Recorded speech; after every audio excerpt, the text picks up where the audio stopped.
ગુજરાતમાં વધુ એક મોટું કૌભાંડ. થરાદમાં લકી ડ્રોના નામે છેતરપિંડી, 5 લોકો વિરુદ્ધ ફરિયાદ. બનાસકાંઠામાં ગૌશાળા, શિક્ષણ અને અનાથ બાળકોના નામે લકી ડ્રોનું આયોજન કરીને છેતરપિંડી કરાઈ હોવાનું સામે આવ્યું છે, જેમાં પોલીસે લકી ડ્રોની ટિકિટનું વેચાણ કરીને છેતરપિંડી કરનારા 2 આયોજક સહિત 5 લોકો વિરુદ્ધ ફરિયાદ નોંધી છે. આ રીતે થતી લકી ડ્રોમાં છેતરપિંડી. પોલીસ ફરિયાદ મુજબ થરાદના ડેડુઆ ગામ ખાતે સુમારપુરી ગૌશાળાના લાભાર્થે કેટલાક શખ્સોએ ડ્રોનું આયોજન કર્યું અને જેમાં લોકોને લોભામણી લાલચ આપીને 299 થી 399 સુધીમાં ટિકિટનું વેચાણ કર્યું હતું, જેમાં 1000 ટિકિટના વેચાણ બાદ આયોજકો પોતાની 5000 ટિકિટો ઉમેરી દેતા હોવાથી કોઈને ઇનામ લાગતું ન હતું. આમ લકી ડ્રોની ટિકિટ ખરીદનારાને ડ્રો ન લાગે તેવા આયોજનપૂર્વક સમગ્ર કૌભાંડને અંજામ આપવામાં આવતું હતું.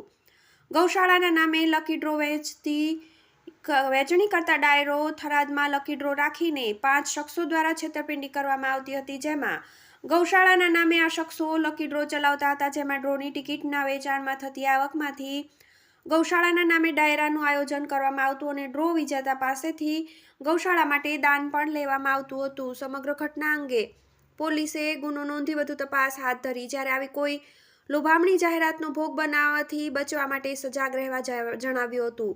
મળતી માહિતી મુજબ સમગ્ર ઘટના અંગે ગૌશાળાના સંચાલકે ખુલાસો કરતા જણાવ્યું હતું કે ગૌશાળામાં ડ્રો થયો હતો, જેમાં ગાયના નામે ડ્રોના વ્યવહારો અને ફ્રોડ થયું, જેમાં ગૌશાળાને 35 લાખ ભાગ્ય આવ્યા હતા. TV18 news, Banaskantha.